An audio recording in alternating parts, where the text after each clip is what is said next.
G'day folks, in this video we're making this part that's on the screen at the moment. It's just a small brass part. I'll be using the parting tool as a stop to pull the material out to, drilling 4 diameter, then opening it up with a boring bar and then tapping. This is the first job I've done with this machine. I've been tapping in the other machine but not this one. Okay, and that's it. I'm going to be using this boring bar.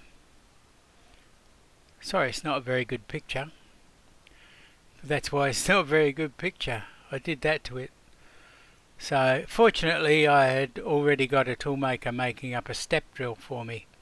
So this is plan B, and you have to imagine this is a step drill because I can't show a step drill on screen. Step drill looks like this.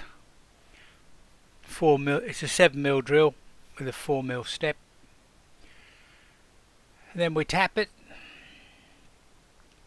Then we use the parting tool to face it off and part it off and come back to the beginning. Right, let's make some parts. That's 3/8 brass in a 5C collet. That's the stub drill. We're doing 2400 RPM. And the feed is, there you are, 0.07. And now we're going to tap the thread at 700 RPM. I used a 0.7 pitch, which was about 10% less than the actual pitch that was required.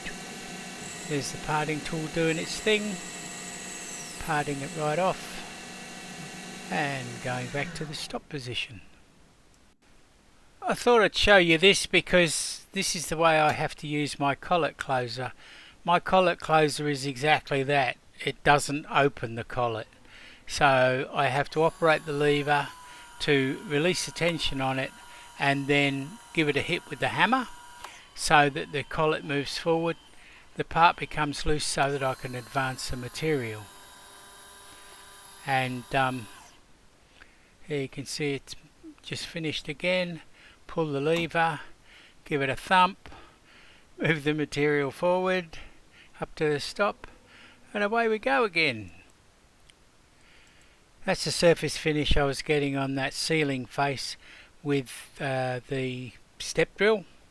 Customer was happy with it, so was I. I did have to print myself another spindle liner. Was just banging about too much without that support.